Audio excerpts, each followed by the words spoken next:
మన ఊర్లోనే వీడియోలు ఎత్తి బోర్ కొట్టేస్తున్నదిరా. అవును మావా, ఎక్కడన్నా బయట పోయి వీడియోలు వద్దాం మావా. సరే, ఏ ఊరికి పోతామని చెప్పు. అమెరికాకు పోతాం మావా. అమెరికాకి పోవాలంటే పాస్పోర్ట్ వీసా ఉండాలా. నా దగ్గర ఉంది మావా, తెస్తానుండు. మనకి తెలియకుంటే వీడి కాడేది పాస్పోర్ట్ వీసా. మావా, పాస్బుక్ వీసా.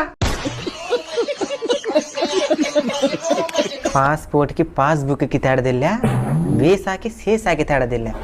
ఎంతకి ఇంగ్లీష్ వచ్చా? ఇంగ్లీష్ మాత్రం సూపర్ గా మాట్లాడతాం. ఎక్కడ మాట్లాడా? Happy birthday. బయట దేశం పోయేది కుదరదు. సరే, నువ్వే చెప్పు మావా, ఎక్కడికి పోదామా? ముందు బయట దేశంలో ఉండే ప్రదేశాలను చూసే ముందు మన దేశంలోని, అందులోని మన రాష్ట్రంలో ఉండే గొప్ప గొప్ప ప్రదేశాలను చూడాలి, మన వాళ్ళకి చూపించాలి. అయితే ఏ జిల్లాకు పోదాం చెప్పు మావా. అది మనం కాదు, విధి నిర్ణయిస్తుంది. మన 2 తెలుగు రాష్ట్రాల్లోని జిల్లాలని కలిపి